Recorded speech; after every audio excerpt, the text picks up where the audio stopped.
Hi, I'm Carl Detman, and I help financial advisors to run a more efficient practice. And what we mean by stack the deck is imagine if every day when you woke up and you were to pull some cards out of the deck, if your deck was full of aces. It's really easy to win when you're calling the right people at the right time, and that's what this boot camp is about. Due to popular demand, we've brought back the 4 other advisors. So it's myself, it's Matt Heckman, Catherine Forrester, and Chris Kuhn, and then Jason Tiedick will be facilitating the boot camp. What makes this boot camp so special and so unique, because most of you who may be watching this video may already be thinking, you already know how to call, you already know how to prospect. What we're going to teach you though is how to make phoning and prospecting as simple and seamless as brushing your teeth on a daily basis. Matt, Catherine, Chris, and myself each bring a different communication style to the table, and so you're going to get to learn how to use your own prospecting and your own phoning language to be prospecting to the right people and calling the right people at the right time. Before we part, what I want to do is leave you with one example, which I call the advance and retreat technique. Too often when people phone, what they do is they say, "I'd like the opportunity to meet with you," and then the prospects say some objection. What we want to do is advance, saying, "I'd like the opportunity to meet with you," but then retreat. That retreat will cause the client to want to meet with you. So it would be something along the lines of, "I'd be excited to meet with you, but are you even going to be in town the next couple weeks?" Pulling the carrot away causes the client to want to then be engaged with you. And it takes typical phoning language from about 50% of people saying yes to meeting with you up to about 80% of people saying yes to meeting with you. This topic, turn your phone into a cash register, that's Chris's topic. I literally said to Chris, when you pick up the phone and call, what does it really mean to pick up the phone and call? And you know what the first thing he said to me was? "Jason, the phone's a cash register." That's what you said, isn't it? No, it is. I got that from an intern. But it's so true. Everything that we do is predicated on being an amazing phoner. So without that. There's 2 questions that Chris has for you.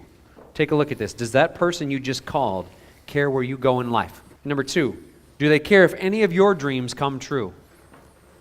We're going to teach you 3 ways to do this. What's the first, Chris? Well, the first way we're going to do is we're make phoning, fun and exciting. I think you got to look at phoning, be really excited about it, look at it as a lot of fun. Follow up with a specific game plan to your phoning, and then connect on a personal level over the phone, which is probably the biggest asset that I have and the greatest strength, is the ability to make these customers or potential customers friends immediately on the phone. And here's the thing, Chris, you talk a lot about fear. This is the paragraph right underneath making phone fun and exciting, but a lot of people don't want to phone because they got some fear. And you talk about flipping the fear. Yeah, well, I think, fear is just false evidence appearing real. So there's really no reality to the fact is that the phone, when you think about when you're calling somebody, what's your intention? You might be absolutely the most important phone call that anybody ever received. And I think that that's what you have to understand is that your call could be the most important phone call that they ever had. And that's the mindset that you kind of have when you call people, because you believe in what you do and what you offer. And when you believe in that and you have humility with that, they're lucky that we're calling them, even though they don't realize it. And I still get nervous, Jason. Every time I pick up, every Monday I come into the office, I'm unemployed. Every day I have to do those dials. Do I like calling them? I got to get psyched up. You got to get motivated. Got to set the 2 new a day.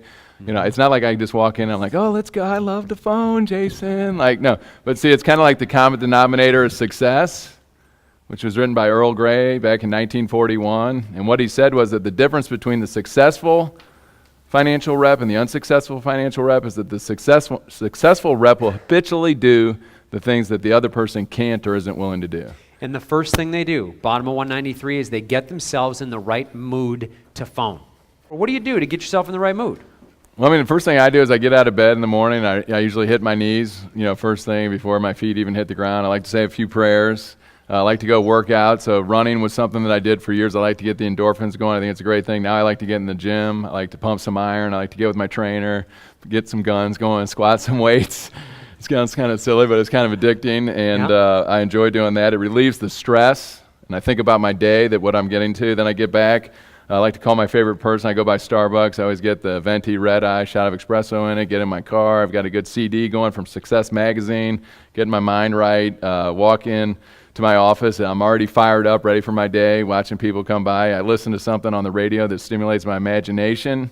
And a lot of times too, I'll read things that inspire me, and then occasionally I'll get on YouTube. And YouTube, frankly, for me sometimes it's kind of like shooting a little heroin. Sometimes if you need a little whoop, it's like put on a good motivational deal, and I'll watch something inspiring or I'll watch something amazing, and I get totally jacked up, fired up, ready to go, and realize that today's the day of my life. I want to be present and do all those things I need to do today, and I don't worry about tomorrow. So Chris, why should you get excited to talk with a prospect? Let's say I'm just not excited. I don't want to phone today. Why should I get excited when I have to phone again? All right. Well, let's get out of your head anytime you're thinking like that, you're all just self-absorbed, right? You're not thinking about really your vision again for your future. But number one is you want to have a great mutual benefit in a relationship, that you can help them. So you can help them in their planning in their life, and you can establish a friendship, which to me, that's probably one of the most important. Most of my clients are great friends.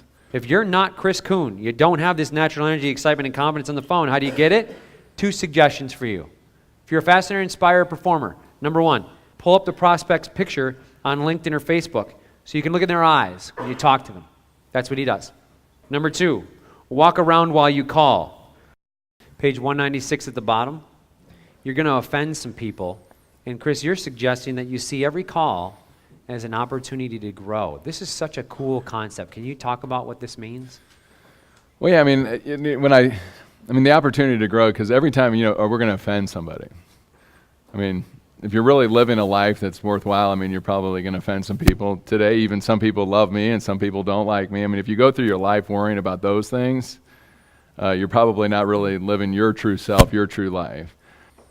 And Chris has 3 ways to keep your personal power to bounce back quickly. Number 1, Chris, what is it? So one is you got to have big dreams and goals for your life. Your why. Why do you get up in the morning? Why are you here? You got to believe you can do it. This is number 2. Then you will. Everything's a mindset. Everything that ever has happened, ever will happen, is you got to believe in here you can do it. And then we conquer our fears, that false evidence appearing real, or F everything and run, I like to say sometimes. But, those are the things, because, those are the things that when you go home, and the last thing I would share with you with the phone, how many people have kids in here? Okay, so a lot of people have kids in here, right? And so how many people want to give their kids a better opportunity in their life than you had? So see, that's a great motivator, a great desire. So I think what's important when you do your planning is that you get your family involved in your objectives. Oh, yeah. And so when you're brand new, one of the greatest things is to say, hey, where do you want to go? Anybody have really little kids? Hey, we want to go to Disneyland. Let's just say that was the trip. And all right, well, we're going to go to Disneyland. And so when mommy or daddy does these goals right here this year, we're going to go stay in the Grand Floridian down in Florida. We're going to ride the monorail. We're going first class to Disney. We put it on the refrigerator. We get all the kids around in the family, and we say, here's where we're going. When we hit these goals, we got to hit MDRT or whatever, quarter of the table, top of the table, whatever your deal is, right? So every day when you come home and the kids go, hi, mommy, daddy, you're home. And they're in the kitchen, you're eating dinner. Hey, daddy, mommy, how we doing? We going to Disney soon? Right? Do you really want to look at the refrigerator and look at your little kid and say, no, because I just didn't do the phoning today and I was a coward. And, no, I don't want to do that. No. I do not want to say that. I want to say, baby, we are so close to the Floridian. It is coming. And when I go back to the office the next day, I realize, and I look at the face of my daughter or my son or whatever, and I'm saying, hello, because who cares, right? It just doesn't matter. You got to have fun.